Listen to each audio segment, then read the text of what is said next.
Oakland Vallejo, the Bay Area, stand up. I'm from that town. She from Vallejo. Said let's collab. She said okay. We all should play. Hot potato. Whoever got the hottest challenge accepted. It's me, I'm the best. Like creative players on hunters, no less. The lines in your forehead just told me you stressed it. Got G-O-D on me side. Ooh, he blessed me. All these lies they tell it's a vaccine. They're acting it's so bad like it's wrestling. Keep my circle so small it's insane. If you made the cut then you're part of my team. Just like bowling that plank off strikes don't gut her. Attracted to the mind but I like mine's hooder. She gotta have a pretty face too. Hi, hello world. Welcome to the B3ST Reviews channel. I am Mrs. Best. We have James from Watch Your Mouth Reviews. That is a channel. He is here. Thank you for being here. Child, we about to we're probably not going to say many nice words about the cast, but we will be kind to each other. And I think that that is fair. When I tell y'all this episode irked every bit of whatever the hell is in my soul, it irked me. I'm just going to say before I get to the end of the episode without going into it, Summer annoyed the fuck out of me. Jordan was at the top of my list. And Bria annoyed me a little bit, though I did get her. But I will get into that. Who annoyed you before we explain why? I agree with Summer annoying me. She did. Summer annoyed me. Jasmine annoyed me. Nick annoyed me. Oh, yeah. Alex annoyed me. And also Noelle disappointed me. Yeah, me too. I think she disappointed my husband, too. I was like, oh. We're going to get into it, y'all. This episode was a lot. Season 2, episode 3, Summer House, Martha's Vineyard. I see why they titled the episode Dishonorable Guests, which I actually thought made a lot of sense. My problem, though, was primarily like how it started to go into such a big topic. Like we left off with Nick basically finding out from Preston, the messy bitch that he is, since he want to be one.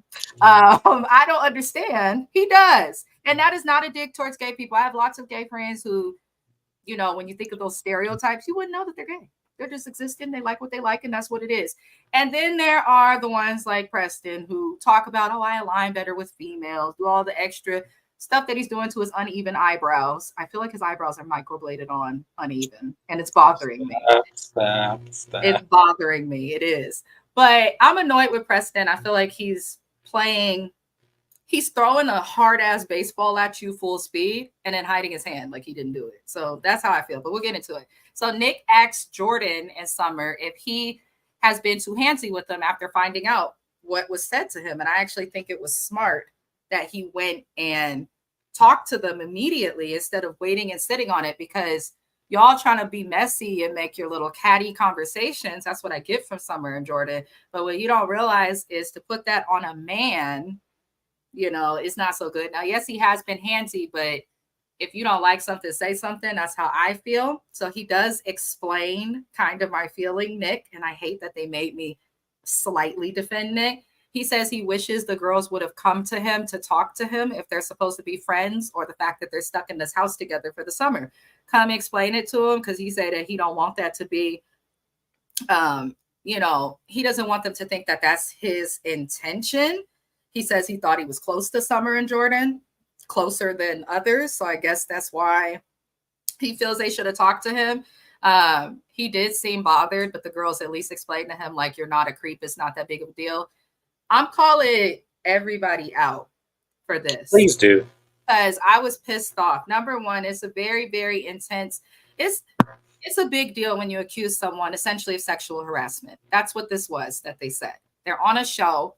So production to just film this and do nothing, I'm going to come for y'all first. Ridiculous. If you can say, oh, he's been handsy, and then edit in the clips of when he's been handsy, and we see production, who's the responsible sober party responsible for these people, because it is their workplace. Y'all not talking to him at all. You just let the girls do it. So I don't like production for that. Preston irks my soul, because Preston is fully the person who expressed this information. They talked to him about it, and Preston went and told Nick about it, which I don't feel like Preston was fully being messy. I don't think that was his intention, but you're a lawyer, bruh. And I know that you understand how things can look. And they were gossipy about it. So, sorry, y'all, my phone fell. So I don't understand that. Preston, you shouldn't have said anything to Nick. Let them say something to that. I wouldn't even put myself in anything like that. You know, just say, oh, well, if you guys ever feel uncomfortable, I'll protect you or something, keep it moving. As for Summer and Jordan, y'all want to run around in cars and out at the club. And whenever you have a moment to yourself talking shit and speaking about Nick, like, he's really handsy and this and that, it makes us uncomfortable. That's what you said first. Then when he comes and talks to you, it's suddenly, well, if I had a boyfriend, I wouldn't want him doing that when he's drunk or not. But then when the man is speaking to y'all, it's no big deal. It's no big deal, dude. It's no big deal. If it wasn't a big deal, then why did you fix your mouth to talk about it? So I'm looking at them side-eyed. And Nick, I don't know what state you work in or what goes on in other states, but in California, we have to do harassment training often. And if you're in management, you have to do it multiple times a year, depending on your position. I don't know what's happening in other states, but sexual harassment can occur if the person who you feel has harassed you did not mean to or did not know that they were doing so. Some people just don't understand how to behave in a professional workplace or space, and they don't know that they are harassing you. That doesn't mean that you have not harassed a person. That doesn't mean you have not made someone uncomfortable. And it doesn't mean that they have to say anything to you. They can go to a manager. They can go above you to the state and say something. And then from there, you could still, get in trouble. So, Nick, you can't just say because I'm friends with someone. Hi, Naya. You cannot say that because you are friends with someone that they should be able to talk to you about harassment. That's like saying if someone RAP,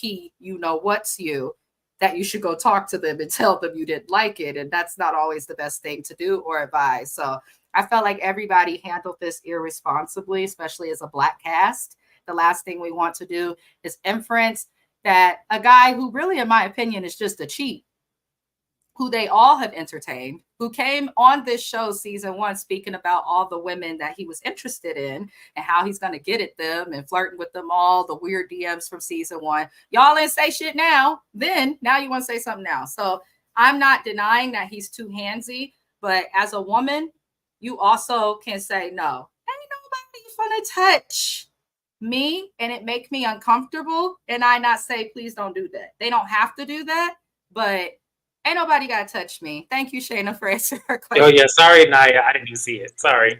Nobody is going to touch me and I not speak. I know some people feel differently, but you're in a house with many allies and a camera.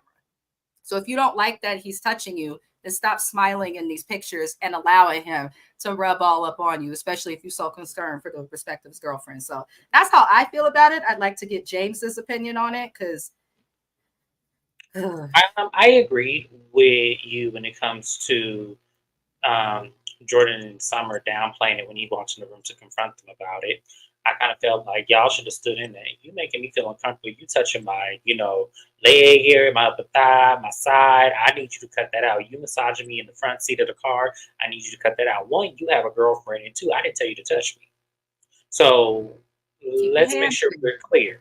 Keep your hands to yourself going forward. Now, I don't mind a hug. We can hug. I don't mind that. I don't mind a handshake. I don't mind if I hand something the salt and pepper to you at the kitchen table. I don't mind all that. But make sure them hands stand clear of other parts of me. That's all they had to say. Because to me, this almost came across like y'all were playing. This is what this came across as. That y'all were playing with this man at the end of the day. Because why was this not a big deal in the room when he's confronting you, but when you were in the car with Preston and when all of this was happening, it was like, oh my God, he's touching me. And if I was his girlfriend, I would be concerned. First off, y'all know that girlfriend don't give a fuck what he does. She's running around Africa living her best life without him. Right. You just got him for when she want to have some babies. I'm convinced. Because you couldn't tell me otherwise that girl really is attracted to that man like that. And allows him with his old weird looking ass to go be all up in everybody's DMs and shit. Y'all can't convince me of that. Like that girl knows what she signed up for at the end of the day. So y'all using her as leverage was stupid. Just because y'all are wounded and want to be sad and fight the fight for every woman, it's not your place. Summer and Jordan both give me bitter women.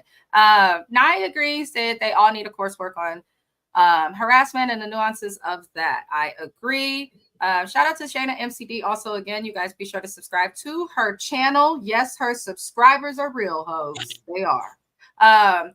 Let's see. Smack, crackle, pop that ass. Naya's a fool. She's funny. She said, COVID is real out here. Don't be touching me. And I didn't see you. Oh, you know what? I be forgetting because they're trying to get us to forget that COVID is still like running around everywhere. But that's a good point. That's a good point. That is a good, because that's how that shit spread everywhere. If people was washing themselves, it wouldn't have come to us so quickly. COVID was wild. But I avoided COVID until I got the shot because I was forced to here in California as a college student back then. But I caught COVID twice after getting the shot. Didn't catch it at all. I've always tested negative for it, but I feel like I've had it. I just don't feel like, I feel like the test that they gave us was some bullshit. Because I just felt like I had it. And the lady's like, no, you just have the flu. And I'm like, man, I can barely breathe. I'm dying. And I was living alone at that time. And I was like, I can't do it. It's like I'm dying. Like, and luckily I wasn't working at that time. I was, I think Fraternity Road was in editing stages at the time. So I really didn't have much going on. And I probably was writing Blue Ridge. So I was like, oh my gosh, like I can't write books. And But during that time too, it was hard to get tests. And then it was hard to get tests that had proper diagnosis. That shit is wild. But yeah, yes, I had to get vaccinated because I had to get vaccinated because my dad, he was. I had to go yeah, that makes sense. That was the only way I could see him is if I got vaccinated. So I had to. I had a choice. Sure. California made me get vaccinated because I was in college. Mind y'all, I did a degree online, 100%. So why do I have to get a COVID test if I'm not coming to the campus? Are y'all gonna call me to the campus? So they forced me to do that in my junior year of college. And so I had to get that shot. And I want everybody to know I did not believe in the vaccine. We're not going to talk about it, but I just did not want it personally. I don't even get flu shots because last time I got a flu shot, I caught pneumonia and almost died. So I said, oh no, I'm not doing it. Anywho, COVID shots are crazy. Nia Green asked the question. What is your question? What's your question? Like, I need more. Shayna MCD said her job tried to mandate it. I said no for religious reasons. I tried that. I was like, come on. They did not care. They were like, you can drop out of school. My job didn't tell us at the time not to get it, but they weren't like, get it. They were just kind of like, whatever you want to do, just know you're just going to be masked and, temperature checked at the, the gate and at the front door. That's the good thing about states. Y'all really gonna think I'm gonna catch you from the car up to the front door? Okay, fine.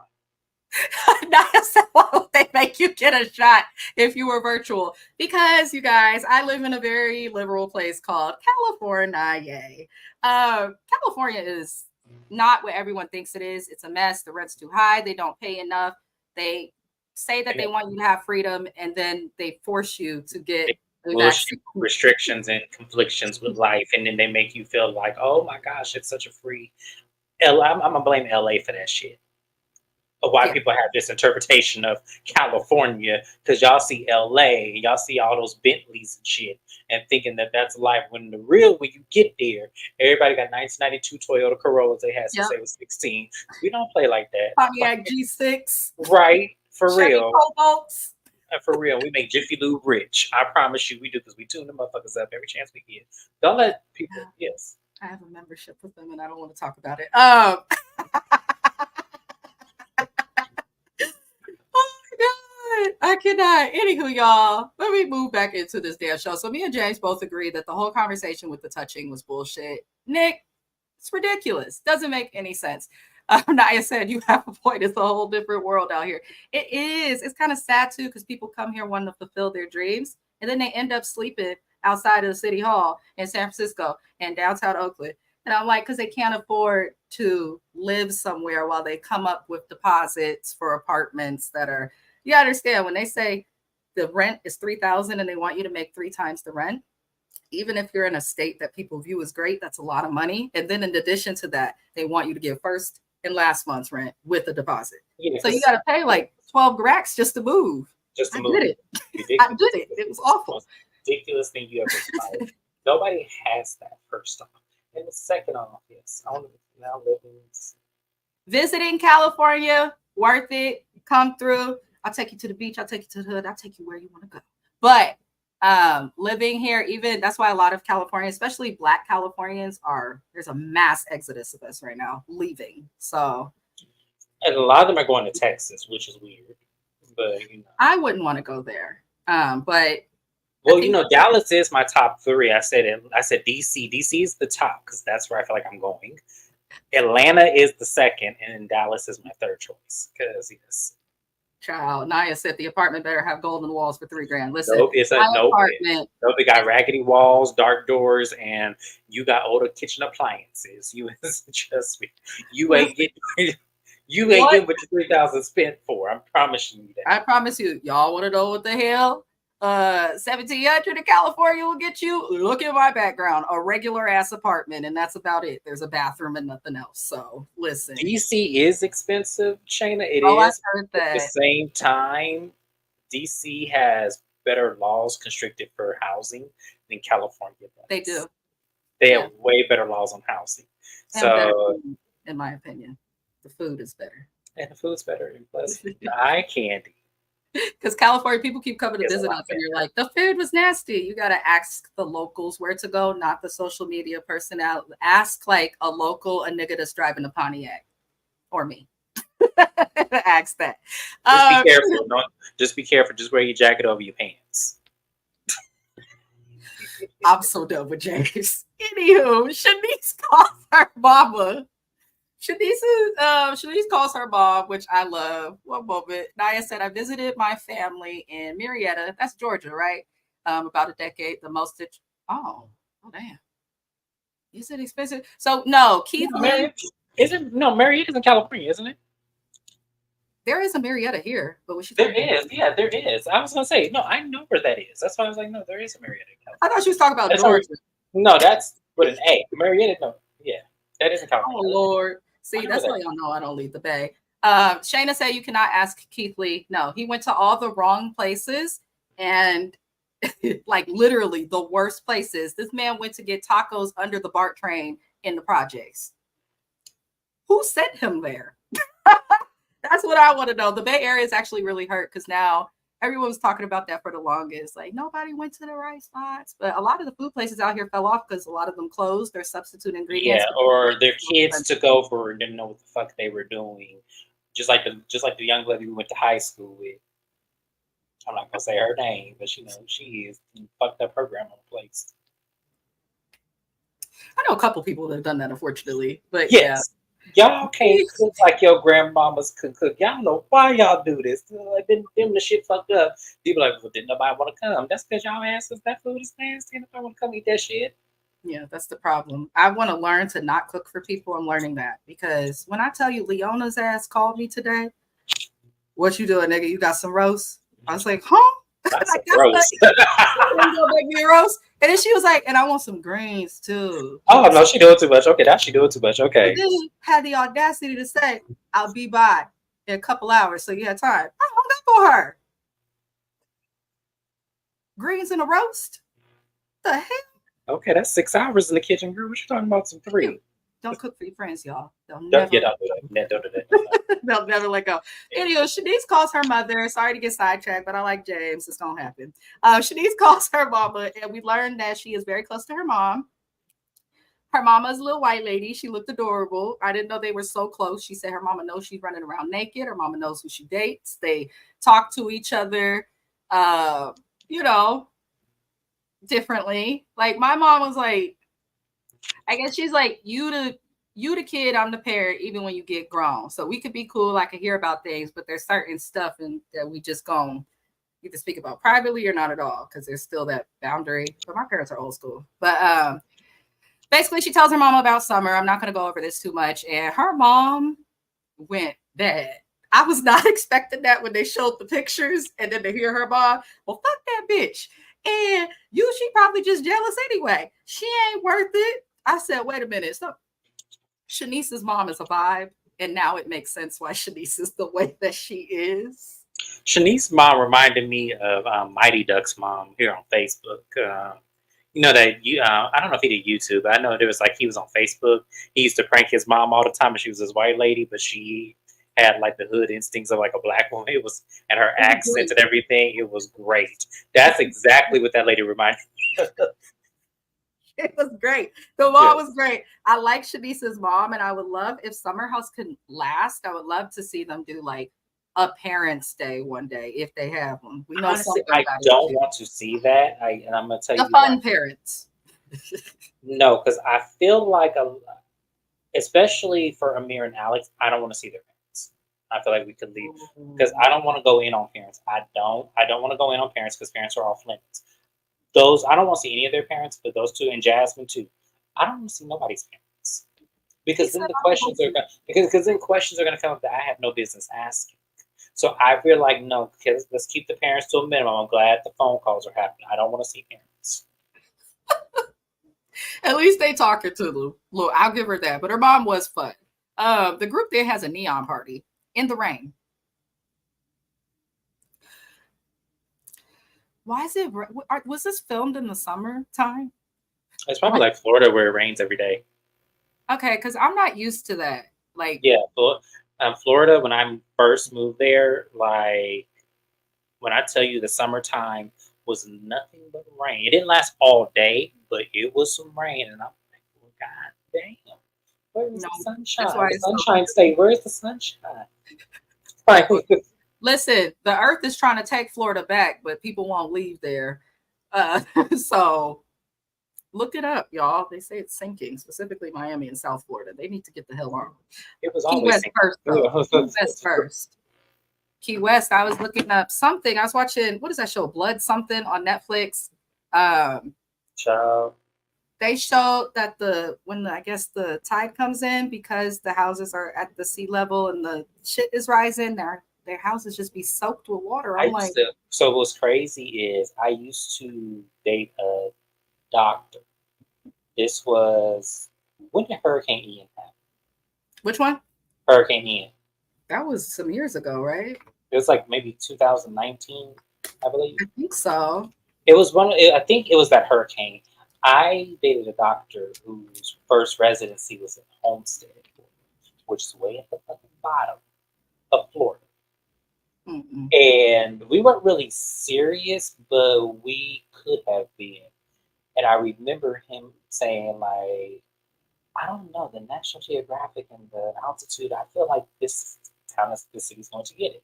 And sure that they did. And I was like, see, I'm glad I didn't decide to say yes to him because my ass could have been sitting on the top of them houses with a sign. I promise you.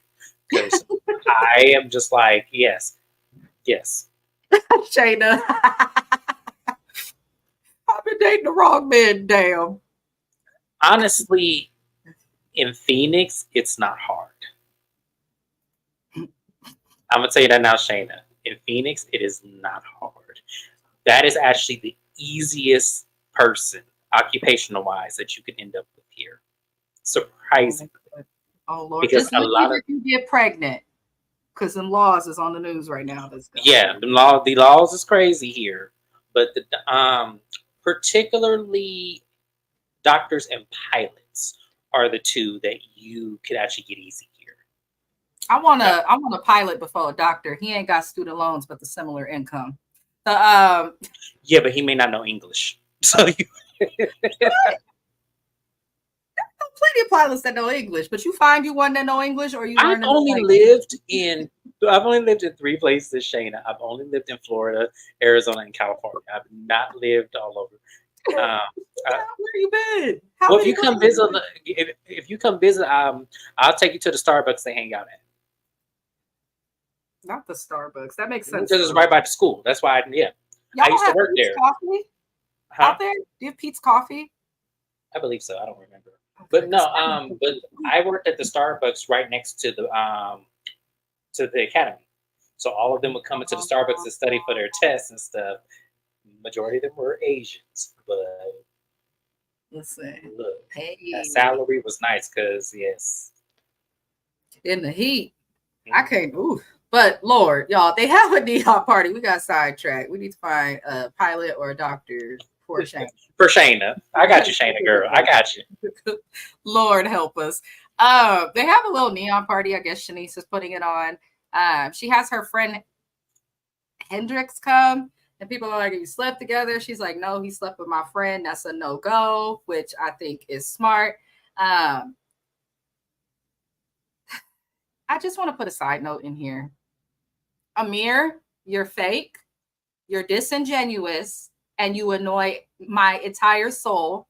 You don't know how to just sit back and allow it to be other people's moment. I don't give a damn if you can't spell team. Why can't you spell team? And that's the stuff that just be disingenuous. I know you know how to spell team because you couldn't have got out at least the 4th grade without knowing how to spell that word. You said that you played sports. You were on a team and you can't play a team? You spell it? Amir just gives like, I'm going to say something and the camera's going to think it's catchy and they're going to love me. And we don't, Amir. We really don't. Look, my phone is rebelling, y'all. But Amir irks the hell out of me. See, we're too old to be dating students. Then again, if Drake, oh, Jesus. Oh, Lord. Not shame saying get with it. Hey, Drea, people mad about that, but I ain't mad at Drea. She's not as old as people make her out to be. I mean, her son is around that same age. Right? He is, but she had her son hella young. Yeah, like I ain't tripping about. Look, if he's stupid enough not to wear a fucking condom and get a girl pregnant with all that fucking money, then oh well, that's his fault, not mine. Look, Naya said it is America. Not everyone is educated. That is true. But how do you play on a team, Amir, where they're saying team this, team that, and you don't know how to spell team? I don't know. Yeah, you play rugby, which if y'all go on Instagram and see what I'm talking about when you put in rugby, the way that game is played, somebody definitely gay created that fucking game. I don't care what nobody tells me. The shit you got to do, yeah. But there's team all around there. You had it on your t-shirt, I think, on one of the episodes, if I'm not mistaken. He was saying it, though. That's what I didn't like. He was saying it to try and be catchy. Like, I'm going to put the I in team. But nobody really cares. I just didn't see why he even needed a damn confessional personally.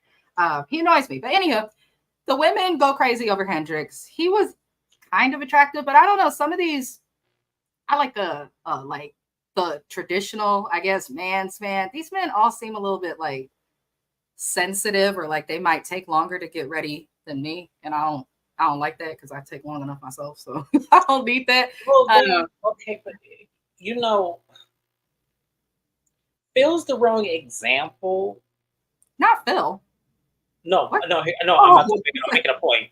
Phil's the wrong example, but I really feel like they should have had more of his aesthetic than what we have here. Amir is fine, like as far as like what I'm talking about, but Alex and Nick, absolutely not. And then we'll get to Preston in a minute. The shit he pissed me off about. Yeah, I don't know. These girls act like they never seen men before in their life, and I'm just like, okay, a new man has come. I think Shayna is right. It's probably because there's a lack of available men in the house, and the ones that are available, you can't trust. Well, no, there's only one available man in the house, technically. Listen. Technically, and then that one available man in the house is going to find something wrong with you, so that way he doesn't have to try to attempt to either sleep with you or get to know you on a more personal level.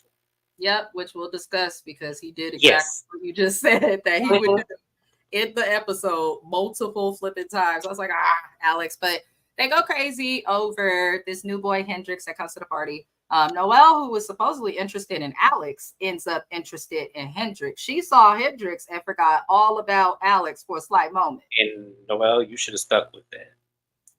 Yeah, you probably would have got somewhere with that. Yes. Having to be in the same house. Because they look like they have money, considering the car they pulled up in. So it was like... Well, he's a friend of Shanice's ex, which I thought was interesting because that's the ex that publicly... Oh, yeah, that she was doing the stalking shit. Okay, I forgot. Yeah, so, I mean, money's not... All money ain't good money. And based on him being connected to somebody who exposed her, I don't like people who kiss and tell. So...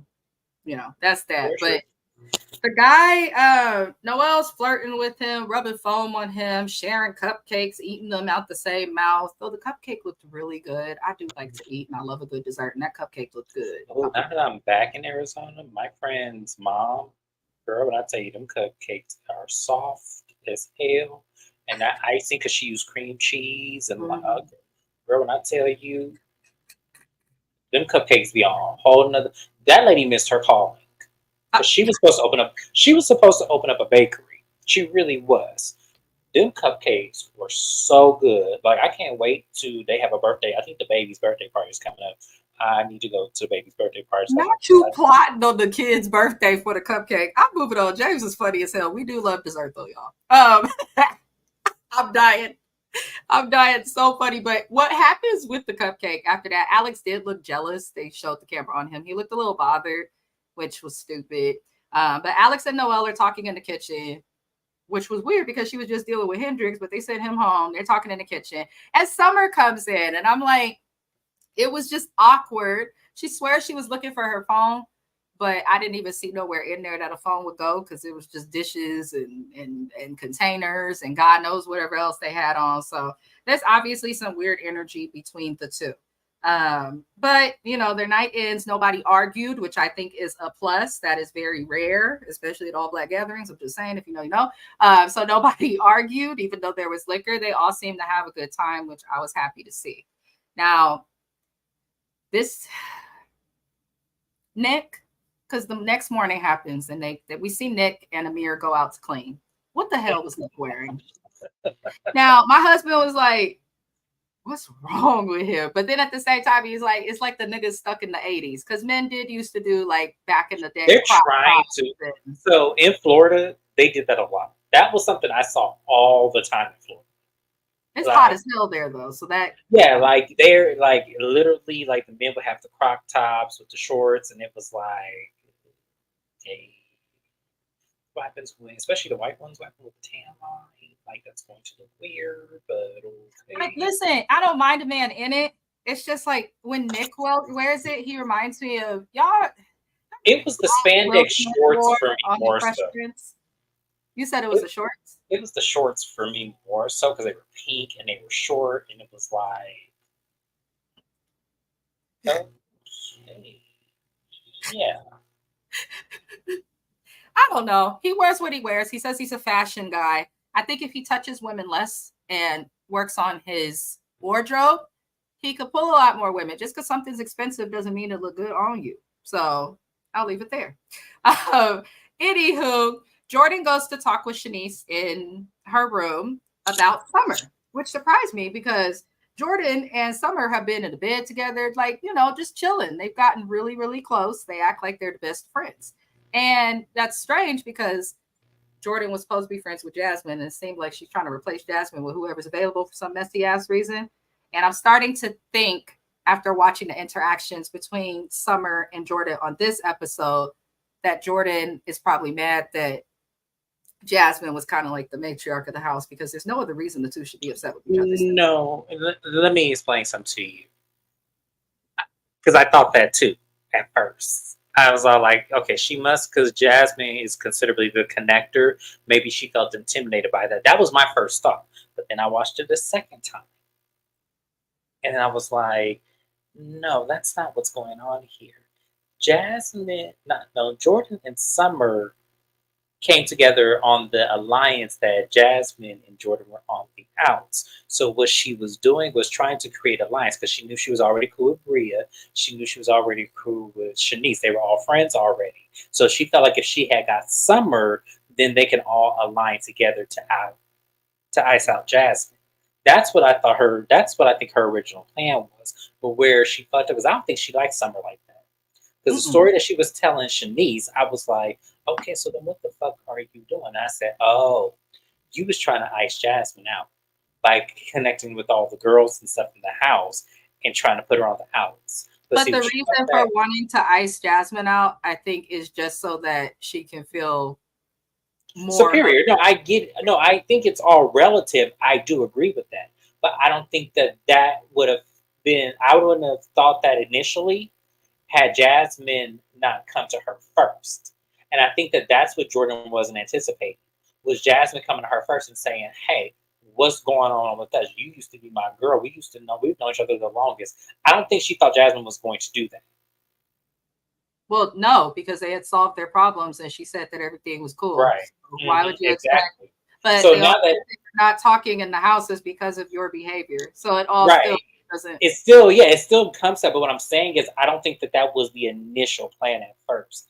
I thought that, or initial plan now, I think that was the initial plan at first. But now that her and Jasmine buried the hatchet, now she can say how she really feels about Summer. Because I don't think she likes Summer. I really don't. She haven't buried the hatchet at all, because she still was weird with Jasmine through the talk. They didn't. She's gonna be weird with Jasmine because I feel like Jordan reminds me of that person that always holds on to something, like Kenya Moore. I love Kenya Moore, y'all. Don't get me wrong. I love Kenya Moore, but Kenya will hold on to some shit for dear life. Like some shit that happened 20 years ago that you forgot like about, that moved on from. Like Candy too. And like Candy too. Candy will hold on to some shit too. Like they will hold on to shit. And instead of letting it, especially if you made amends, like if I say, okay, well, I apologize, we cool. The reason why I said Kenya is because of the Portia thing. Her and Portia were cool. Then some shit happened where they got on the house, and then Kenya brought up some shit that happened years ago that all of us forgot about, and now it's like trying to make a relevant point. That's what Jasmine does. Jasmine holds on to stuff to try to see if it will cut like a behavior and all tie it in to make it relevant for her favor. And to me, that's not fair. Jasmine or Jordan? Jordan, sorry. Okay, I was like, I know you confused. All these damn J's, shit. J and J. He went from K and K to J and J. Yes. Yeah. No, that's probably what's happening. Either way, that's why I don't do females. Like they be messy with friendships. No, Jordan messy. No, she didn't disappoint me this episode because I understood where she was coming from.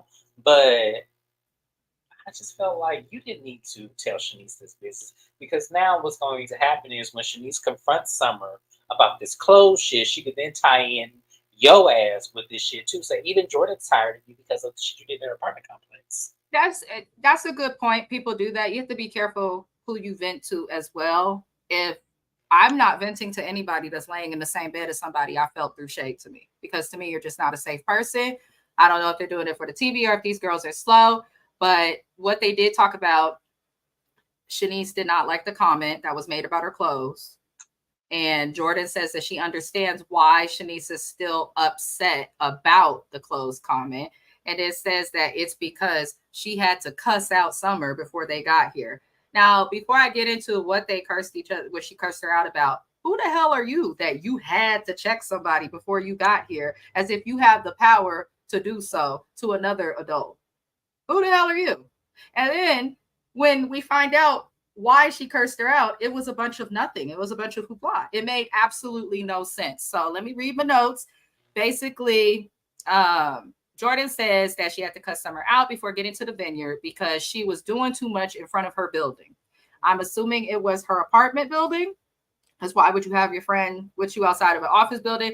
Anywho, she said she was doing the most with a guy. I just noticed this comment from Naya, and I want to go into it because I like the name too. She said, I love me a J name. My name is Janaya. Oh, I love that. So yeah, that was not random. We were just talking. I love that. That was not random at all. I also think your name's really pretty. I saw it and posted a comment because I was like, I like this name. I've only met one other Janaya, and it was spelled differently. My cousin named her daughter that, so yeah, it's spelled differently. So. It's a very pretty name. Look at you, Naya. She got a pretty face and a pretty name. Keep thugging. But this whole thing is stupid. So basically, Summer was, she said, acting a fool outside of her building. But we find out acting a fool is her making out with a guy. And I guess it got hot and heavy in public. But I'm like, why is that a bad look?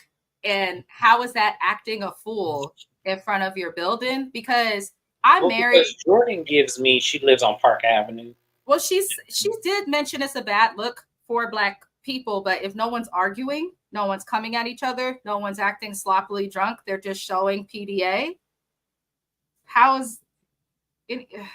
Not every single thing that people do is going to automatically be a negative connotation against Black people, but well, maybe one of her sponsors allegedly live in the same subdivision or street or whatever it is and can see the shit. I don't know. It just makes me feel like It was it bullshit. just makes me feel like you. I could see what she's saying because I can kind of picture what may have happened. Because Summer gives me the type of person when she, is making out with somebody where she's intimate. It's very like over Wow. exaggerated, where maybe her heel hunked the horn, or it's like one of those situations. Not the heel honk the horn. Like she does give me that, like she does. I don't know why, but I feel like it could be. I could almost see it. So I can. I'm not saying I'm on Jordan's side with this, but I can see that Summer does give me that kind of vibe where like she likes to do the splits and shit. Like, look at what I could do, and that heel hump She that horn. does. She Yeah. does. But does that warrant you cussing your friend out? You can talk to somebody. If anything, you cussing your friend out is a worse look for Black people. Okay, but here's the thing. Let me put it in context again. Okay, if my imagination of what I just said about Summer is true, where her heel hunked the horn and it's 2 o'clock in the morning, we just getting home. You waken the neighbors. New York is small. Everything is compacted together. Mm-hmm. So if I'm putting into context that that's what's going on, yes, I'm going to cuss you out because I have to live here. You don't. So yes. You don't need to curse. You could try to talk to somebody. Well, you can curse, but you don't need to be hollering at me, cussing me out, making a scene because I got some play. It's looking like Jordan was mad that nobody was kissing on her and she was going back upstairs alone. And this girl was not. Just like I feel like last season, Jordan seemed real jealous that her friend was married and couldn't seem to get past her thick skull that, yes, while there are things that she's doing that are not normal of your friend, it's because she is a new wife and you have to give her the grace to do that. I think that Jordan is the most jealous person in this house. And I think it always comes out when it comes to men. I also think that part of the reason her and Summer bonded is because Summer can also be the same way, just differently, if that makes sense. Yeah. So I these women act so thirsty over these little men. Is what I'm trying to get at. And it's crazy because they are the most closed off, most problematic, most irrational men you could ever think to even want to associate with. That's why I'm just like, I don't understand these women. I don't. And yeah. And then going on Watch 5's live last night did not do them any favors. Wasn't it Bria and it was Bria and Shanice? Oh, I didn't watch it. I don't watch what happens live. It was kind of like y'all, because here's the thing. I'm gonna be real. I know we're going off topic again. Sorry, I know you get it's about the show. So you're fine. Well, here's the thing, because they said that they asked why didn't Noelle and Alex, why did they think they worked, and they said that Noelle probably wanted more, and Alex is a fuckboy. Alex does not give me fuckboy. I don't know what kind of fuckboys they have. First of all, Shanice has lived in Phoenix, ma'am. Now you know damn well fuckboys in Phoenix do not act like that. They do here in California and Georgia and New York. I got a cousin out there. A lot of Alexes out there. And this is a side note. Is it Florida A&M? Is that HBCU? Mm-hmm. They got them too. I think Alex is he is a fuckboy. I think if you've dated men, like you've dated men too, but it's a little bit different. He is a fuckboy. I've met a lot of dudes like him. I don't see it. It's hard to see because that's the thing and that's why a lot of these women, I think, get so emotionally charged about a nigga that they wasn't. Here's the thing. He's not given enough for them to be emotionally charged. That's what I'm saying. That's on them, though. That's on them. Great. Okay, women, listen to me. I'm not trying to be an Uncle James here, but listen to Uncle James here. Don't give what you are not getting. And that means emotionally, theoretically, intellectually, all of that. Do not give any part of you if you are not getting all of him. Because it does not make sense. And as I said, I know fuckboys like Alex too. But here's the contrast of that. Noelle throwing it at him, he would have took it. Is what I know. I know quiet, reserved little musicians with the little pearls and charms and little things on their ears. I know all of that. What Mrs. Best is describing, I know all of that. I'm dying. That's not Alex. I'm sorry. That is not Alex. That is somebody who is closed off from reality. Take sexuality off the table. I'm going to take sexuality off the table. That is somebody who finds something wrong because he doesn't want you to see all of him first. Because if you see all of him first, then you're gonna realize there's a lot of fuck shit in between. So they're good at hiding it. Y'all have to understand these kind of men are good at hiding it. So I'm just gonna say it like that. She said physically, mentally, emotionally, be very cautious. Absolutely, and that's my next point. Be very cautious because y'all women are doing way too much. These men ain't even half of them ain't even worth it. It's They're like like, the worst of the pickings. If I yeah, had it's like, to, Bravo, like I need y'all to recast different men. I need y'all to recast. the men are Different. terrible on this show. They're And terrible. when the token, I'm sorry, I'm gonna say it, when the token gay person pisses me off, which is very rare, I'm over it. Y'all didn't get the gay man right, the straight man right, the fuck boy right. You can see how they tried to cast with the stereotypes. They didn't get any of it right. They didn't get even right. I'm like, y'all literally just looked at probably somebody like me went in there and saw. I was like, that's probably what happened. But you know, most of the men were connected to Silas in some way, and now that he's not on the show, if he's not returning, do we really need these men? Is my thing. Shayna said the men are awful on all the shows. You know what? They're terrible, and I just don't understand.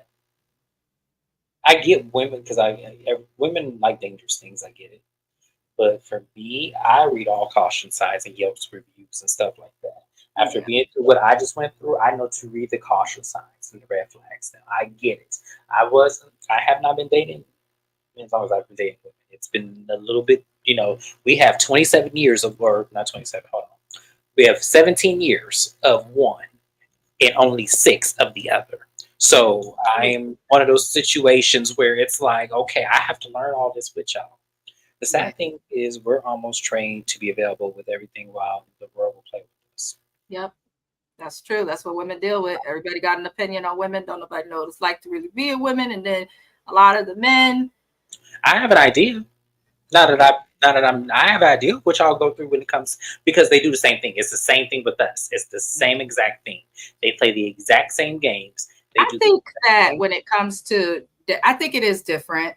I will say that just because it has to be to some extent. But what I will say is, I think what it's separate but equal. That's what I'm gonna say. It's separate but equal. Yes, that's what I'm going to say. It is. I get what you're saying. No, totally, you're right. But it is separate but equal. No, because it's like it's similar because essentially a man is a man, and that's what the world fucks up on. Just because a man like men don't make him less of a man. He's still a man at the root of him. So exactly, that's the similarity, but it is different because men act differently with women than they will with men. Even with the dating, I would say the cheaters do. I would say the cheaters. Okay, the cheaters do. They definitely study this, and sometimes people struggle to get that, but I it's not just the cheaters. It's not. No, I would say okay. The reason why I say it's cheaters is because if you had a man that has cheated on you that he decided to do with men, he's not going to cheat on that man. Not going to happen. That is true. Also, it's not going to happen. And it's not because he was always like that. No, because I've known some men who got tired of women just said, "Fuck, I'm gonna try men." One of them. Yeah. But it's like I'm gonna try men, and they do not cheat on these men. It's something about men, especially black men in particular. Their loyalty, once they found somebody they love, that loyalty is with that man, and it's like it's the weirdest shit. But men have been conditioned to do that. We had this conversation before. Men are conditioned to always value other men. That's why a lot of you women have problems with them hanging out with their friends and stuff, and them always listen to their friends when it comes to you. It's because they're conditioned to do so. I'm glad I've never had that problem. I say to women, this is why it's good to learn from your mistakes, like he's saying, if you can, and filter out what you can physically, mentally, as Nia said, be very cautious because you should be able to filter out and find somebody that don't do those things. It's going to take longer sometimes, but shit. No, the whole thing with these shows are not teaching people when we go through the realities is that they're not teaching that men should really be a safe place for you. They're not teaching that. Every man that you encounter, regardless of if the relationship is going to be serious or not, that should always be a safe place for you mentally, physically, emotionally, theoretically, and logically. That should always be a safe place for you. But people are not raising men to be safe. They're raising men to be contradictory and to also be in placement of protecting mom first or whoever the ladies in the house are, regardless of whoever else is out there. They're conditioning them to do that. So, if you're not telling your kids, because my mom told me, you see a black woman, that's me. I don't care what she do. That's me. You respect her, you teach her, you show kindness, hold the door open for her. If she needs help, something from the top shelf, even though I'm short as hell, get it for her. You see a black woman, you see me. That's regardless. Don't let her disrespect you, but know that you respect her. You're not the only man I've heard say that, but the few men that I have heard say that do either treat women right if they're single and dating a bunch of them, or if they're married, they seem to be decent. So I think that is important. My mom taught that to my younger brothers, and while one of them, in my opinion, well, he finally got a job, thank God. We was worried for a second, but Shayna, as sweet as you are, he definitely is respectful to women, and I think hearing that from the first woman you love, your mama or your grandmother, your auntie, because I know not everyone's raised by their parents, it helps. Into the comments, Shayna, who you all should subscribe to, says men should be a safe place. I've never been with a man that makes me feel safer than I feel alone. That's how you know that you're not with the right person, and that's a good thing. So it may be difficult because if you don't feel safe with somebody, I appreciate you, Shayna, but let me explain something to you. When it comes to me being the matchmaker here, Asians are short, so we may have to go the doctor route because they tend to be a little bit taller. I'm dying. No, they do. They be like 5'6", 5'7". They do. They be the little short, little cute little things. But when I tell you, doctors are more taller. All the doctors I had were 5'6", 5'7" is the average height. It's an average height. People just be wanting tall men. Once you get past that, because all the doctors were over 6 feet. That's crazy. The anesthesiologist was 6'7". Girl, that's wild. That's wild. That's fucking wild. Amazing. But yeah, I think that's important what you bring up about safety. I hope that she finds somebody to make her feel that is. And you'll know once you do. You'll just absolutely just know. If that makes sense. Naya is dying laughing. She said, I'll grab the top shelf for you. That's love, James. I appreciate that. No, I appreciate that. But when I said me coming a matchmaker, because I told her I'm about to bring her out to Phoenix for her to bring somebody back up to where she at. Because they'll go, trust me. They'll go. When I tell you they will go for you, they will. But because they'll find them a job especially if they like you a lot, they will find them a job out there. Oh, that makes sense. Okay, she said I'm tall. I have a friend, Jasmine, from our high school. She's 6 feet tall, but refuses to accept it. She go tell people I'm 5'11". I went to the doctor one day with her, and her doctor must have said, "Okay, so you're 6 feet tall." I said, she must have rolled her eyes at that little lady. Look, she said, "Girl, don't give me that 1 inch."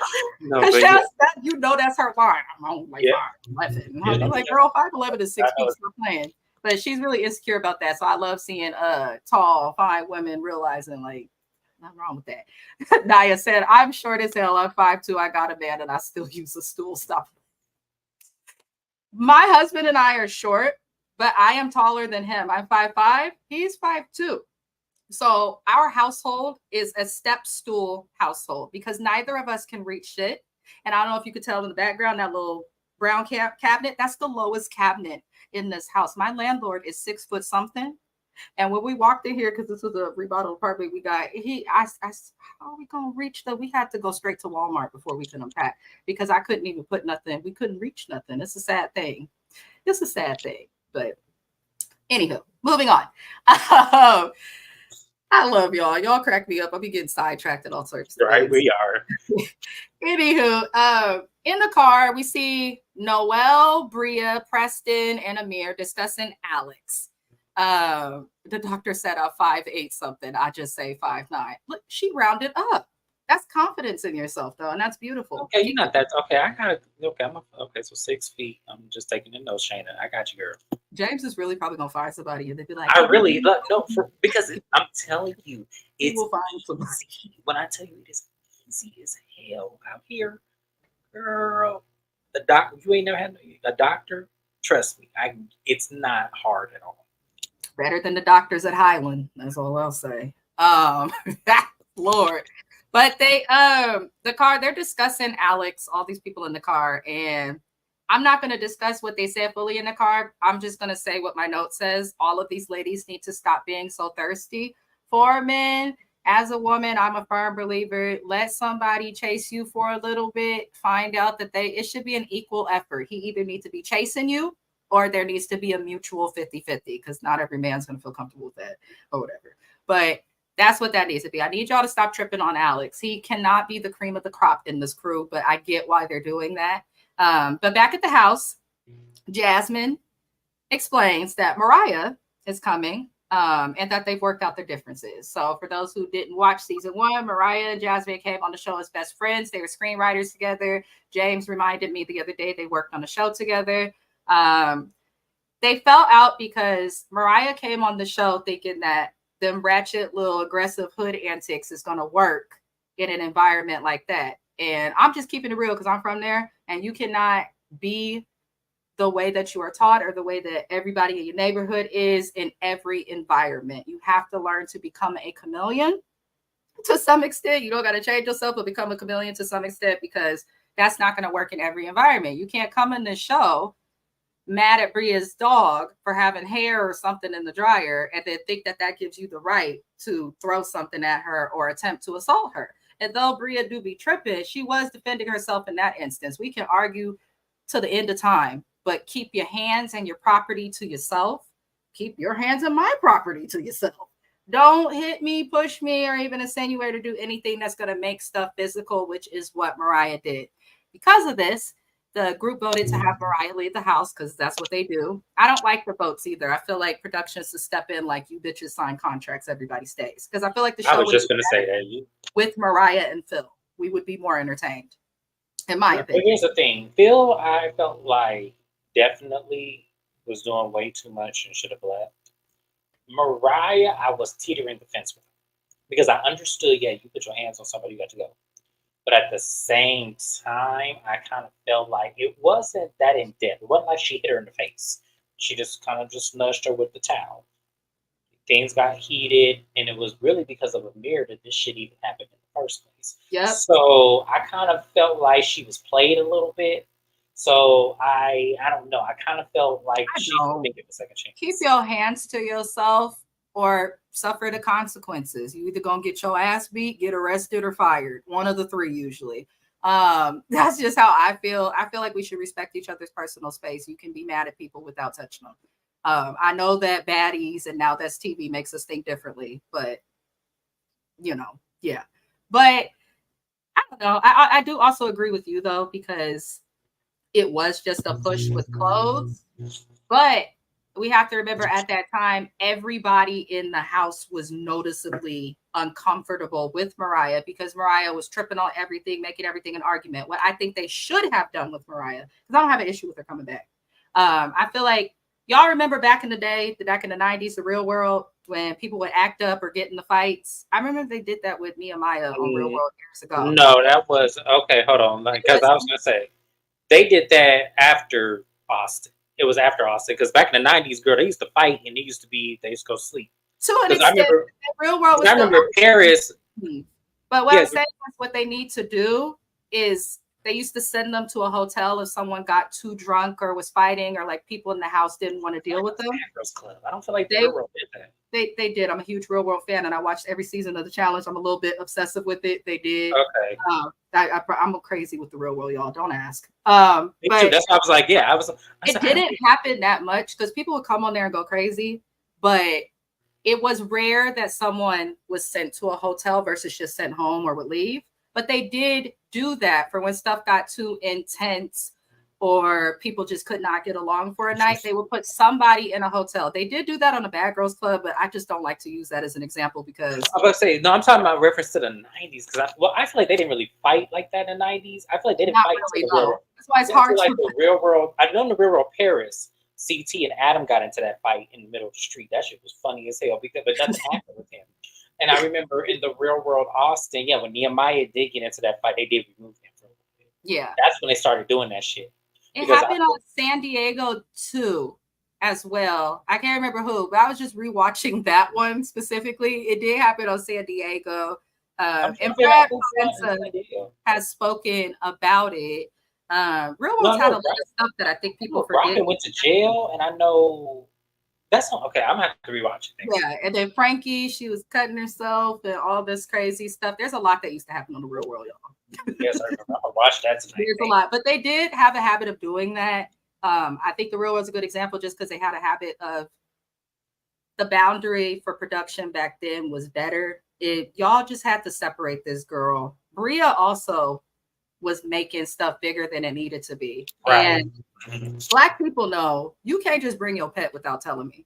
You needed to, like, and Bria did not do that. But a lot of us don't have pets in the house like that. It was like, that's some new shit that we doing in this generation. Your dog was not in no house when you was a kid growing up. Your dog was outside, and if you want to go see a dog, you went to the backyard and went to go play. Listen, I can't. Even though I was a dog trainer, y'all, I can't do dogs because when you a dog trainer, you start to learn things about dogs that tell you they are not loyal to man entirely. It's but things. But basically, what I'm saying is, Mariah being put out the house, I felt like they could have just put her out for a night or two because everyone did need a break from her, and I think that maybe she learned a lesson about being aggressive and how that translates to other people. Now, as for Phil. They also say Phil is coming for a weekend. Now, this is the guy who pooped in Nick's toilet and did not flush the toilet because he didn't get a room, which is crazy. Shayna said, my dog is in the house. My dog is in the house. She also said Jordan was doing the most with Phil, which I'm going to get into in a second because I'm about to read her, probably. I'm going to try not to, though. But Phil's coming for the weekend. He shit in Nick's toilet. It was a big thing. I thought that any animal or person can switch up on you. That's a fact, Shayna. That is an actual fact. People love to say dogs are loyal. No, they're not. It's instinctual. You have food, you have treats, you have water, you have heat. That's it. But we love our little critters. I love my four-legged creature. But yeah, it's Phil coming for a weekend. So Phil was put out because of that. And then he also was like, he didn't do too much. I felt like with Phil, Jordan kind of started that bullshit. And I feel like people come down a little bit too hard on him because he did act kind of like a frat boy, a fuck boy, like the traditional negative stereotype. But these people were drinking.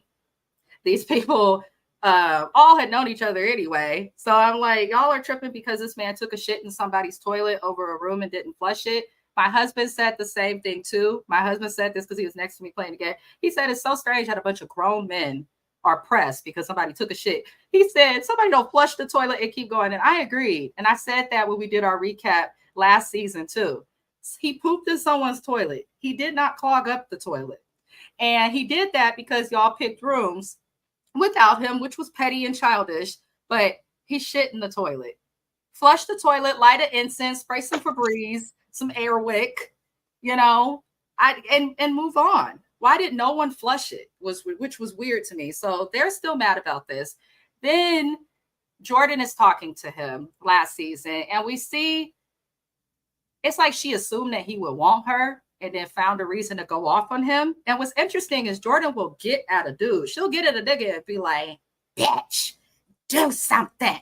I don't care what you gonna do. But when it comes to the females, she real quiet.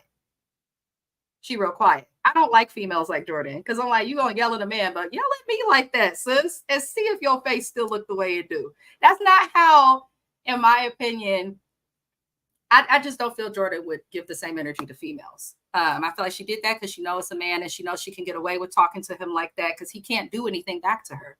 And he didn't because he can't. So I don't understand why people are freaking out. But Jasmine says she feels like the hell is the boy's name? I forgot talking about him. Phil deserves a second chance. I thought that was odd. I feel like Jasmine's only willing to give Phil a second chance because she wants Mariah to come, because I remember Jasmine being upset for Jordan last season, but I guess now they're coming. So how do you feel about these people coming back? If they come back. I don't know. Yeah, if they come, I know Phil ain't coming back because, as I said, everybody in the house is scared of him. So, because I wouldn't care. I know. I couldn't understand Preston. I couldn't understand the other Preston guys in the house. Like, yeah, fandom. he was drunk. Like at the end of the day, he wouldn't press. I don't care one way or the other. Come to this house, sit your ass down, and eat and shut up and go home. All you got to do. Don't shit in my toilet because you don't like to flush the motherfucker. So that's all that need to happen. I felt like they were making way too big of a deal of Phil being there. Mariah, They should have freaked out over Mariah, who was aggressive, combative, rude, and actually showed right? I feel who like will it was get just like physical over Phil, who took a poop. If you piss off Phil, he may shit in your toilet, not flush, and say fuck you. If you piss off Mariah, you could get smacked. So why are you guys choosing Mariah over Phil? I don't mind either coming back, but I'm just saying when you look at the logic within this group, you say you don't feel safe around Phil, and he did nothing to y'all. But Mariah touched one of you, and everybody feels safe. Can somebody make it make sense, please? I just don't. I call bullshit. This is where sometimes men, especially black men, get the short end of the stick or whatever they say, because yeah, he did a lot, but he wasn't in people's faces. He was called a bitch. That girl followed him around the house. yeah, she was antagonizing him, and I felt like if he had did something, then she would have like made it a whole big old thing versus violence. She was definitely looking for a moment. Not that I'm replaying it back in my head. Yeah, she was definitely trying to get a moment out of him. I'm glad he didn't give her what she wanted. Yeah, I think that's exactly what it is. Jordan is so whack to me, but it is what it is. Moving on, the grocery people, a group of them went to the grocery store, and when Amir says that Noelle got Alex food when returning, because y'all know grocery stores got, cold food sandwiches, all that stuff you could get made. She brings them a tofu sandwich, and Summer's dumbass looked up immediately. I thought you didn't care, Summer, if this girl dated Alex or not. So why you look? Oh, Noelle got you food, Alex. Summer's neck said, I said, oh, damn. Okay, it's going to pop off. Girl. I'm looking at her like, what do you care that she's buying him? And see, this is what I'm saying. Bravo. Y'all not getting available men. All these single ass women, and y'all ain't getting no available ass men. I'm wrong for this. Because now they have to fight over this one man who's going to look for a reason not to be with anyone. They don't have to fight over it. They could all be in the house as friends with no expectations and let stuff go. The problem, Bravo ain't going to have no show like that. They're not. But, they prove Alex's point a little bit of like, I feel like you all have expectations of me, and that's just not what I want to. They do have, it's like they lock eyes on him, and then they have the expectation that they're just going to be together or date or something, and it's very strange that the girls who dealt with Alex. Yeah, I agree with that. That is strange, and they do all do that. I do agree with that, but even still, he was still going to find a reason not to be with them anyway. Regardless if they were trying to set expectations or not, he was still going to find any which way of reason not to be with them. And if y'all are saying, because I don't see fuckboy when I see him, I see what I see. But what I do see is that if we're giving fuckboy energy, he would have had them all. That's how I'm looking at it. He would have had them all. That's why I don't see it. I don't see what y'all talking about. I don't see it. Like, I see what I see. And now that I know he's my age, oh yeah, it's even more confirmed now because he grew up in misogyny. I get it. I do get it now. A lot of they say women who sleep around or do the most, people like to make a stigma. Oh, something's wrong. She must have been hurt or went through SA, things like that. Oh, she's this, she's fast. But when a man sleeps around, it's something entirely different. I don't know. I just feel like whatever the hell Alex is doing, if you're not going to share anything, I want you to leave. I put Alex as like the male Giselle or some shit. Like, no one is that private. And he tries to make himself seem like he's like private, elite, like doesn't do anything. You're only going to see the endeavors. You're not going to see anything personal. And seeing, to me, I feel like if you're not going to showcase your personality, we can't even see what you are attracted to, or if what you look give, like if you were in a situation, or you even speaking, you're in the room and you're silent the entire time. It's like, I want you. They definitely, Bravo did cast him out of Jasmine's Rolodex, seeing that he was some eye candy because he is easy on the eyes. But the problem is that Giselle's easy on the eyes too, but she's bitter. Alex is easy on the eyes and he's quiet and not doing it and just there.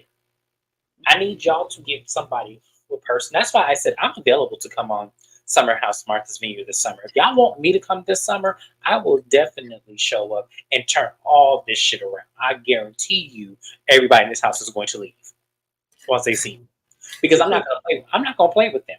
I'm not gonna play with y'all because y'all are not giving. And everyone on social media is so blind, like, oh my god, the show is so entertaining. The show is so entertaining. It's only entertaining because they're drunk half the time doing the most reckless shit ever. And it's like, that's what's entertaining. I think that's what's popular right now. I think that's more so the younger generation. They want Jersey Shore for this shit. Yeah, like toxic drama, but it's kind of tired, but it is what it is. Whatever the hell, I feel like if Alex isn't going to share, no one can get to know him. And then in addition to that, he's pissing off all these women. Get rid of him. What does he contribute to the show? Nothing. But Jasmine calls a house meeting and about Phil and what the hell is the other girl? Mariah coming. She refers to Phil being the guest of Shanice and Bria. They were the one that wanted to bring him. I think that's important to remember because later on in this episode, Bria was real upset about Jasmine bringing Mariah or invited Mariah. And I'm like, but you wanted to invite Phil, who everybody had a problem with also. So, calm down. But anywho, they call him a house meeting. The first they discuss Phil. Amir says it's a no because Amir's bitch ass was scary when he was dealing with Phil. Like Amir's one of those people who will bark real loud. That dog, when you're walking down the street, will bark real loud at you, bark at the gate, bite the gate, and then when you come near the animal, then like that's Amir to me, in my opinion. He ain't scaring nobody. I remember him trying to get at Phil, and I was like, this is stupid. Jordan pissed me off really bad. The worst that she pissed me off this whole episode with this statement. She says, why would you invite Phil? Me and him almost got physical because of you, dumb bitch. Because of you. It's tiring, Shayna. Yes, it's so tiring. I don't know if I'm old or what, but no, it's just like, because the problem is that Bravo and NBC Universal allow the cast members to produce themselves. And I'm sorry, that's not how this should work. They need to be put in a situation, first of all, because this is real worldish to me. And now that you say it, I'm comparing it. They need to get a job then. They need to do some active service then. They said that last season. Did I say that last season? Damn near every recap. You was like, they're bored. They're bored. They are. Like, I'm sorry. Like, their producers are they're just putting people in the house and say, okay, do whatever you want, fuck it up. And I'm like, no. They need activities. They need to put themselves in situations to where if there's going to be drama, it's going to be natural. You need to put the people who don't like each other in the same position to see how they're going to get out of the shit. Take them to an escape room. If they don't have escape rooms in Martha V, put them in something. Because this whole them being in the house and partying every night is stupid. Yeah, because they're arguing over shit that if they were in this ridiculous. Jordan over there talking about she almost got into a physical altercation with a man when she was literally calling him a bitch and following him in the house, saying you're not with her hands. Yeah, you're a bitch. Like, I got a gnat in my face. Oh, got your ass. Okay, sorry. But she did chase that man around and literally try to fight him, standing like men do before they fight. It was just very weird, and it told me I'm not gonna like this girl from the beginning. But it makes sense, whatever. I get why Jordan would not want to have Phil back because she got into it with him. But to say that you almost got in a physical altercation with the man can be damaging to that man. You cannot like the man, but y'all don't got to come for this man like that is what I'm saying. It don't make no sense. Mr. Oso Tender, what are you talking about? He said, gotcha ass. But yeah, I don't like that. I don't like that at all. Maybe if you're younger, I can understand that. But these people are 30 plus. They need to grow the hell up. We have to remember that. We just do. Anyhow, so Jordan claims it got physical. And we have to remember that everything that happened with Phil, Jordan is the one that started it. If she did not get into it with Phil, it would have just been the poop and toilet. And the dudes, we know they would have figured it out, moved past it, except for Amir. And Preston was so quiet last season. I don't know, but it's just annoying that Jordan's trying to play herself as a victim. It irks me, but they are all okay with Mariah coming, except for Bria. Bria, if you were so upset, speak up. Instead, she, gets up, walks away, all this extra stuff. And we see Shanice and Bria call Phil to break the news that the cast don't want him to come. I was tripping. I was like Phil also. He's like, I don't understand why the men are tripping. Like, specifically Preston seemed really upset for whatever reason that Phil was going to come. Sit your bitch ass down, Preston. You didn't speak last season. You did not speak last season.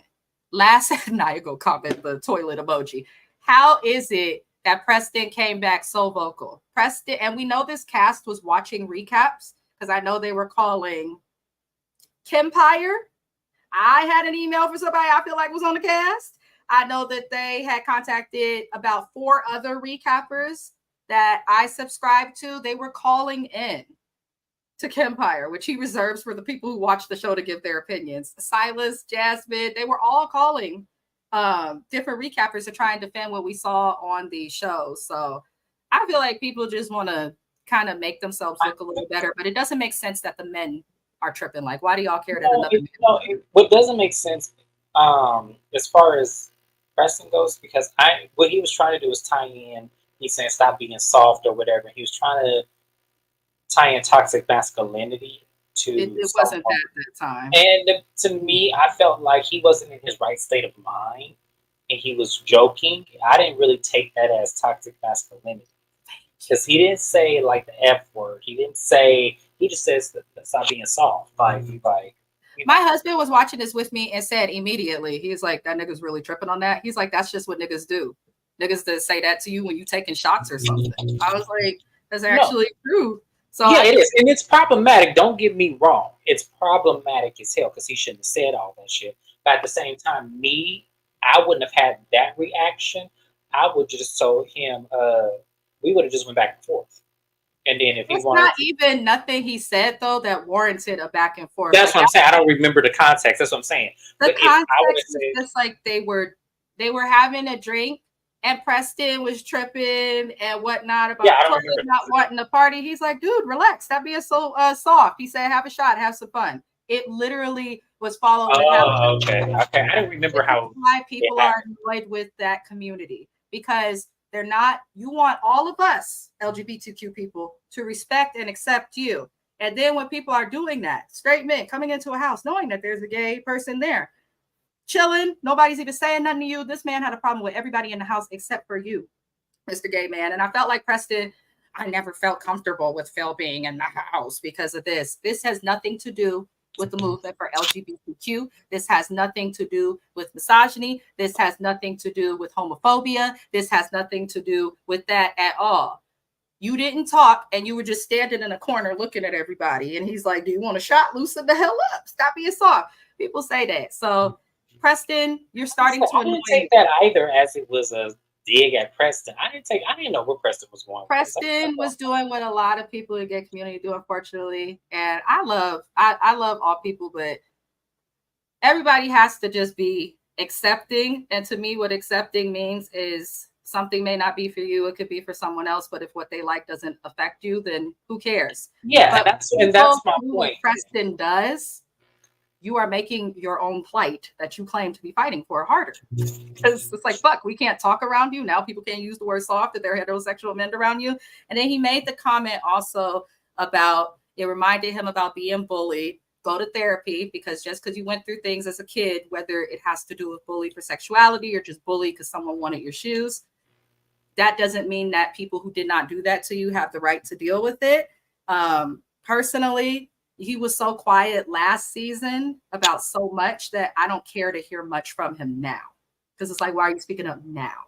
What's changed? I don't know. I feel like for me, because I agree with what you're saying, me personally, I wouldn't have taken Phil serious. I wouldn't have. But I'm a different kind of person and I'm built differently. Like, you don't have to agree with how I live my life. I don't really care about that. We will have common ground one way or another, because we both have to take 2 steps unless you ain't got but 1 foot. So at the end of the day, we would have had common ground one way or another. If we can't have common ground, well, we can just ignore each other. I don't see you, you don't see me. I'm that kind of person.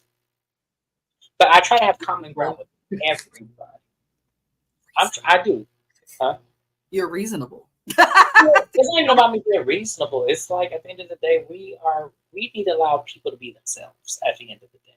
And sometimes when people are themselves, they enjoy themselves and have a better time. When we try to conflict people with expectations and limitations on what they can and cannot say and what they can and cannot do, then that's where we kind of fall short as having the human experience altogether. Now, I'm not saying go out there and violate people. That's not what I'm saying. What I'm saying is that, okay, your words, your rhythm, as long as it does not affect me, I should not have a problem with it. As long as my ways don't affect you, you shouldn't have a problem. As long as I'm not coming on to you, we're good. As long as you ain't coming on to me, we good.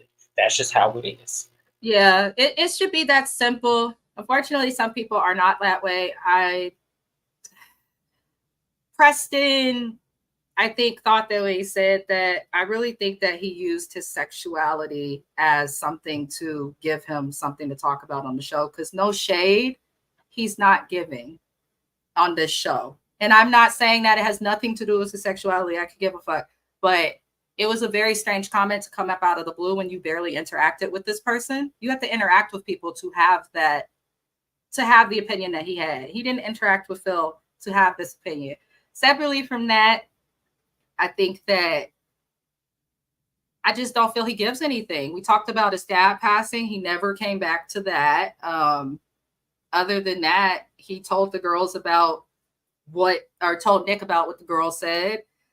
And even that, like, he's not even playing messy and tattletale in a way to me that's interesting on TV. And I think it's probably because, his profession, I don't know what it is, but he doesn't give on this show. I'm kind of bored. The more we talk about this, the more we talk about this, more than half of them don't have the wherewithal, bandwidth, and capacity to do reality TV. That's true. That is and the more that I look at this cast, and the more, and as I said, I don't know what these little kids Nah, it's not a bad joke. It's not a bad joke, but what I'm saying is these kids these days, I don't know what they're seeing, but this is not reality TV. This is not fun. This is not summer house vacation. I want to see, this is a whole bunch of kids that are bored, that don't have any self-respect for themselves and don't have any respect for the other people. They are intrusive, invasive, and then they have these crazy expectations of each other that are unrealistic unless all of y'all live with each other full time.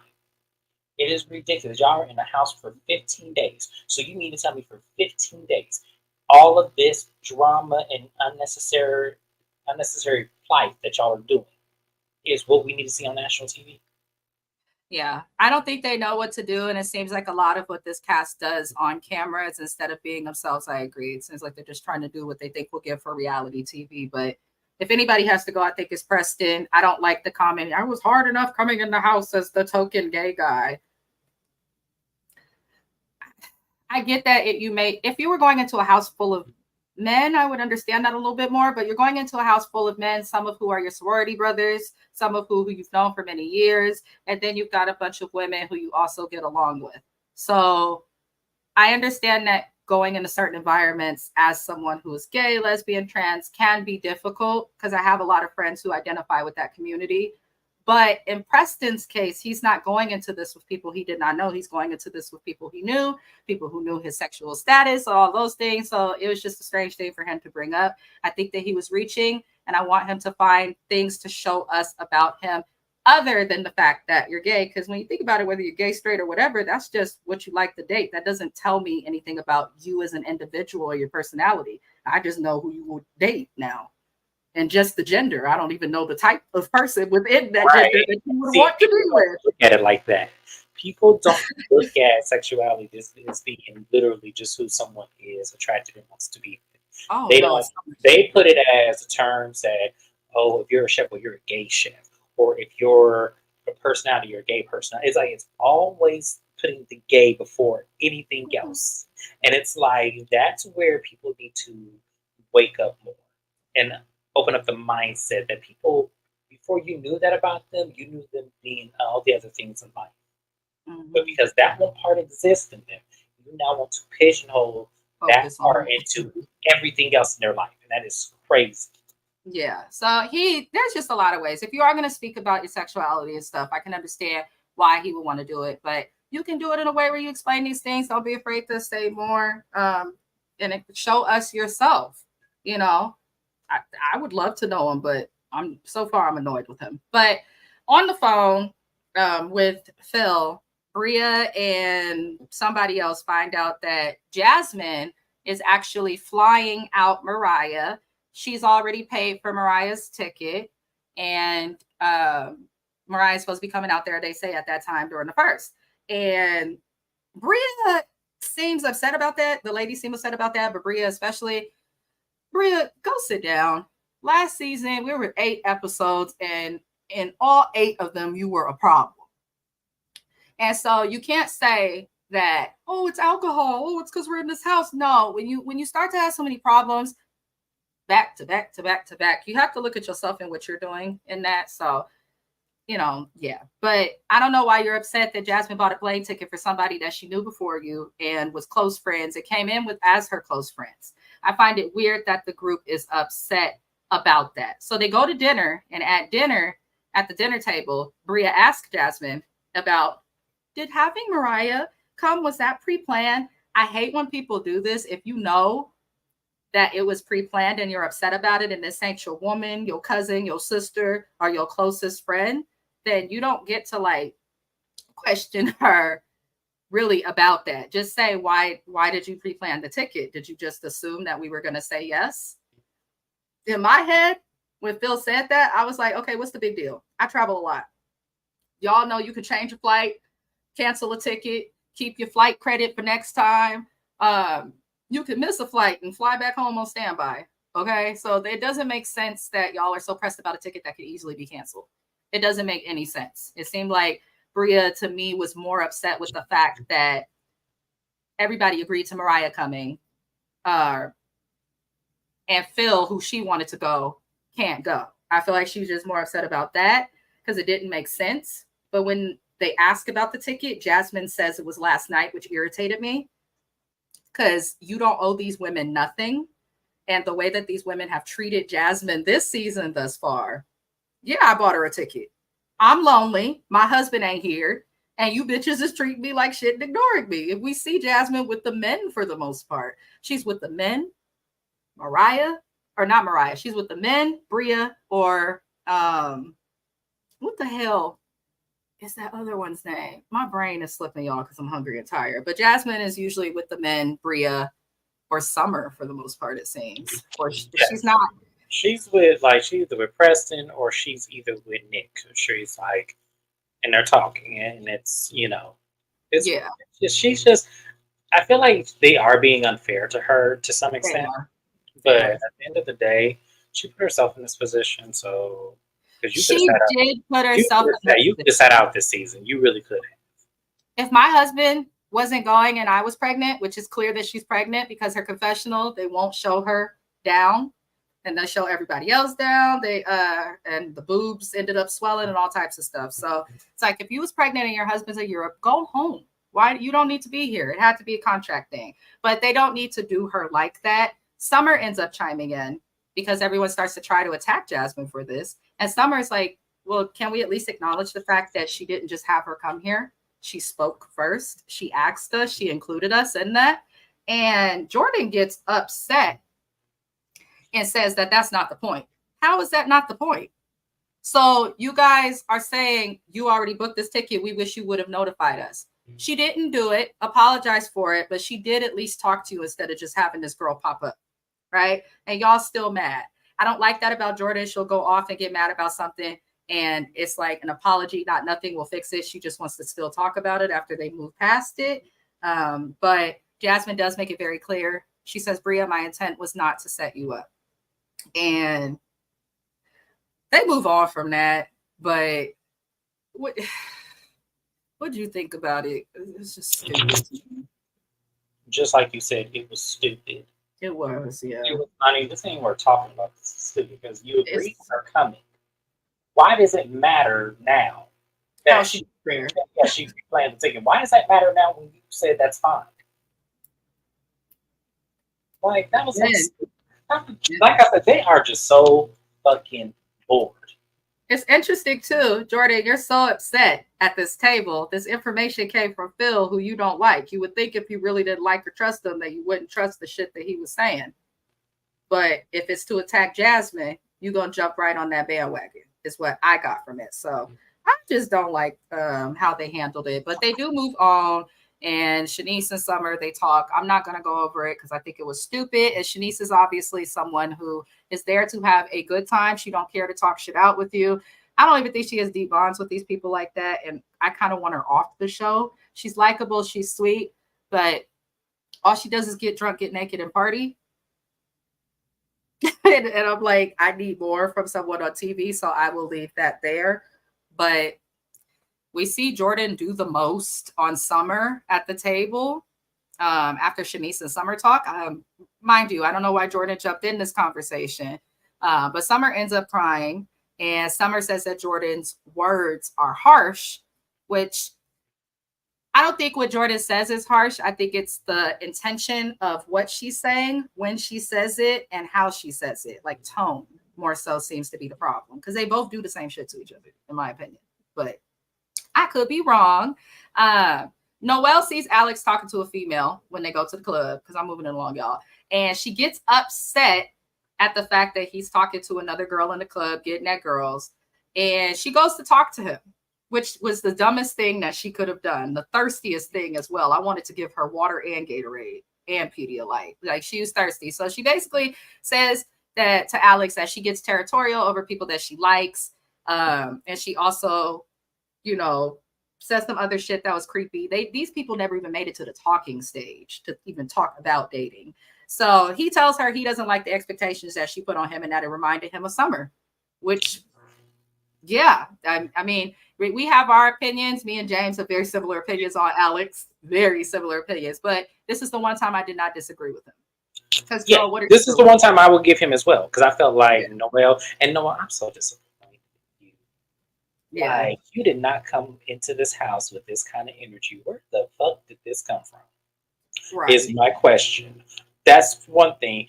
And to me, I don't fault Alex. Like, okay, my bullshit aside of what I think of him, I did not fault him either, because I felt like if someone came at me like that and I'm not sure of how I feel about you, I'm going to think you're weird, and I'm going to think, okay, you giving me psycho vibes, because why would you openly admit that? Like, we could have worked our way to it, even though, as I said, Alex was going to find something wrong with her to begin with.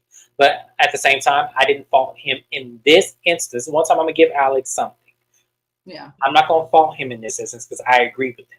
I felt like, no, you definitely, Noelle, I'm going to call her Summer. Noelle, you definitely is on some bullshit. Like, that was weird. One, why were you getting jealous when just the night before he had to see you and a man have a cupcake in between your lips? So you mean to tell me that that was okay?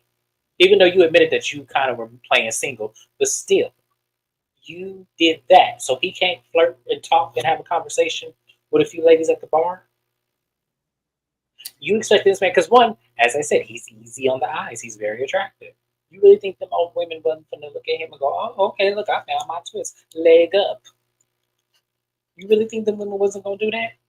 Okay, Noelle. Okay. You disappointed me, sis. I will say about Noelle is I do like that, at least, like, instead of going off and doing the bullshit that Jordan would do or Jasmine would do, trying to make it look perfect, she kept it real. She was like, yeah, I did this. I said that. It was she said all the wrong things, God help her. But that's a good thing. She said all the wrong things to the wrong person for her. So in this case, it's fine. She helped herself out unintentionally. She did. But Noelle, in all serious, honey, you dodged the bullet. She really did. Dodged the bullet, because regardless of, even if he gave in to you at some point, he was gonna find something wrong with you, and that's what I don't like. I don't like when men do that, because that to me tells me that you really are not into it. If you're gonna find something to constantly be wrong, and the only thing that you're getting out of them is sex. And the thing about it is that could just be because, as I said, we're the same age. I had uncles tell me all the time, you just need you the right woman and she'll get that out of you. All that bullshit. You listen to that too. That's what it seems like to me. And that's why I'm not saying this to be mean. I'm not saying this to out him, because I don't want to out him. But what I'm saying is, I don't like playing in women's faces like this because these women, like Summer, even though it's bullshit, got their feelings attached to you, unknowingly thinking that maybe you probably did promise them. I don't know why girls be doing that. They act like they don't get attached after sex. Like I have a lot of friends that do this. I'm not tripping on him, girl. I'm not worried about him. And then they be crying all in the They next be hour. crying, listening to the club dance with somebody. You won't come home. No more. I'm like, y'all were never a no, he thing. saw me at this club, and it's like, I see, that's what they do, and I'm just like, I ain't got time. Like y'all crazy, but you just said it was only sexy. Women, you need to be more concerned with if you lose him just because you didn't give it up because you wanted more, then that wasn't the one for you. That's what you have to understand. If that's all he wanted and you give it to him thinking you're gonna get something else, you screwed yourself because you gave him what he wanted. My dad had taught me that because I was the first female born on his side of the family from all the kids and stuff. And he had taught me that like when I started, like it was in like 6th grade and the boys start like liking me and stuff. And he started explaining like all this stuff to me. My dad actually did the birds and the bees talk with me. I did not have intercourse with any man until I got with my husband. And I feel like it's because my dad told me what to expect in certain situations, like what Noelle went through with Alex and how to navigate a man being interested in you. Because I had my mom like, you should do this as a lady and that. But then I had my dad like, dudes won't like this or they'll read this or this could mean this. So I think it helps. I know that everyone can't have that, God forbid. It's unfortunate. That's not your fault. You were still fabulous, but it's never too late to learn. First of all, and Noelle, this coming from us, baby, let me explain something to you. You are beautiful and you can do so much better. Oh yes, and I feel like you have done so much better, which is why I'm disappointed because I feel like you have been. But my thing is this: I just gonna say this: don't do this no more. Don't be this thirsty over somebody because this is not it. This is terrible. This really I still love you and still willing to give you a chance. Like you still may be my favorite at the end of all this shit. Oh, she's still my favorite this season. But don't do this no more. Please don't, because this was such a bad look. Yeah, she is. What I will say is she's a breath of fresh air to this cast specifically, especially having someone that's not connected to them or their husbands in any way. I think it helped. It's one little slip up, but Noelle gives me the vibe that she won't go back to Alex's ass. Summer probably will, but Noelle won't. Moving it along, the last scene of the show is the group goes back to the house. We didn't get much from this scene. Everybody gets out the car, goes in the house, but Preston has nothing to do. Per usual, it looks like he can't get out the car anyway because he's in the back and they were in a cargo van. And Summer and Jordan are arguing still. It seemed like they're arguing over the same shit.